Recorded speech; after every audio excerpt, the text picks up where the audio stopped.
دوستو میری آج کی یہ ویڈیو پاکستان کے تعلیمی نظام، اس کو درپیش مسائل، حکومت پاکستان کا تعلیم کے لیے مختص کیا گیا بجٹ اور ان مسائل کے حل سے ریلیٹڈ ہے۔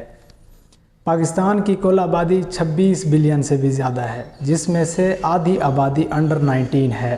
26 بلین میں سے 11 بلین کے قریب بچے ایسے ہیں جو تعلیم کے لیے ایلیجبل ہیں، پر بدقسمتی سے ان 11 بلین میں سے 38% بچے یا تو سکول کا منہ ہی نہیں دیکھ پاتے یا پھر بیچ میں پڑھائی ڈراپ کر دیتے ہیں۔ ڈراپ کرنے کی بڑی وجوہات میں سے مہنگی تعلیم، غربت، تعلیمی اداروں کا نہ ہونا، ناقص تعلیمی پالیسیز اور ایڈمنسٹریشن ہے۔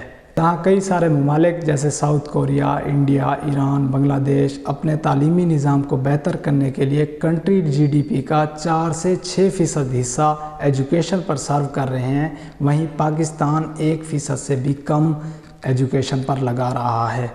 2022-23 کا بجٹ جو کہ 9.5 ٹریلین تھا، اس میں ایجوکیشن کے لیے صرف 90 بلین روپے مختص کیے گئے۔ 2023-24 کے بجٹ میں تھوڑی بہتری آئی، جو کہ 9.5 ٹریلین سے بڑھا کر 14.46 ٹریلین ہو گیا۔ اس میں ایجوکیشن کے لیے صرف 97 بلین روپے مختص کیے گئے۔ 2024-25 کا بجٹ جو کہ پچھلے بجٹ سے 2 گنا زیادہ تھا، اس میں ایجوکیشن کے لیے صرف 103 بلین روپے مختص کیے گئے۔ حال ہی میں 2026 کا جو بجٹ آیا ہے، اس میں ایجوکیشن کا بجٹ بڑھانے کی بجائے 6 بلین روپے کم کر دیا گیا ہے۔ ایسا کیوں ہو رہا ہے؟ اتنے بڑے بجٹ میں سے پاکستان ایجوکیشن پر صرف 80 یا 90 بلین ہی کیوں خرچ کر رہا ہے؟ اس کی سب سے بڑی وجہ پاکستان ہر سال اپنے بجٹ کا آدھا حصہ IMF، world bank, Asian development bank سے لیے گئے قرض اور ان قرضوں پر سود کی شرح کی ادائیگی پر خرچ کر رہا ہے۔ باقی بچ جانے والے میں سے 15 سے 20% دفاعی نظام، 6% پینشن، 6% ترقیاتی منصوبے، حالانکہ ترقی کہیں نظر نہیں آ رہی، جبکہ 1% صحت اور 1% تعلیم پر لگا رہا ہے۔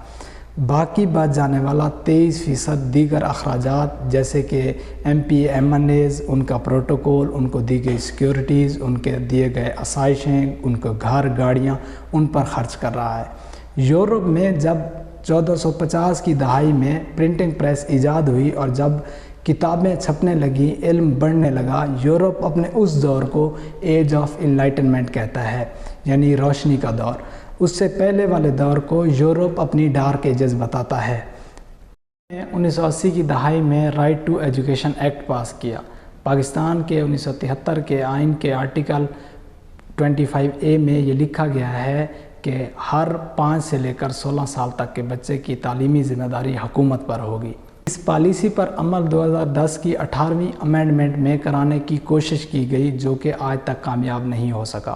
1980 کی دہائی میں چائنا اپنے کنٹری GDP کا 2% سے بھی زیادہ ایجوکیشن پر صرف کرتا تھا، جبکہ آج 2026 میں پاکستان اپنی کنٹری GDP کا 1% بھی ایجوکیشن پر نہیں لگا رہا۔ ہر سال بجٹ میں تو اضافہ ہو رہا ہے، بٹ ایجوکیشن کے لیے جو بجٹ مختص کیا جا رہا ہے، اس کی رقم میں ہر سال کمی کی جا رہی ہے۔ یہ تو ہو گئے تعلیمی نظام کو درپیش مسائل۔ اب ان مسائل کا حل کیا ہے؟ حکومت پاکستان کو چاہیے کہ وہ تعلیمی بجٹ میں اضافہ کرے، نئے تعلیمی ادارے بنائے، اساتذہ کی بھرتی اور ان کی تربیت کی جائے، جدید تعلیمی نصاب متعارف کروایا جائے، تعلیمی اداروں میں بنیادی سہولیات کی فراہمی کو یقینی بنایا جائے۔ پاکستان میں بہت سارے علاقے ایسے ہیں جہاں پر اساتذہ ہیں تو طلبہ نہیں ہیں، طلبہ ہیں تو اساتذہ نہیں ہیں، اور اگر دونوں ہیں تو تعلیمی ادارے نہیں ہیں۔ پریکٹیکل اور ٹیکنیکل ایجوکیشن پر زیادہ فوکس کیا جائے۔ حکومت کو چاہیے کہ وہ ایسی اسکیم چلائے جس کی وجہ سے معاشرے کو تعلیم کی اہمیت کے بارے میں آگاہی دی جا سکے۔ اگر آپ لوگوں کا کوئی سوال ہو تو کمنٹ سیکشن میں ضرور پوچھیں۔ باقی یہ ویڈیو اگر اچھی لگی ہو تو لائک کریں، شیئر کریں اور میرے چینل کو سبسکرائب کریں۔ آپ سے ملاقات ہوگی اگلی ویڈیو میں، تب تک کے لیے خدا حافظ۔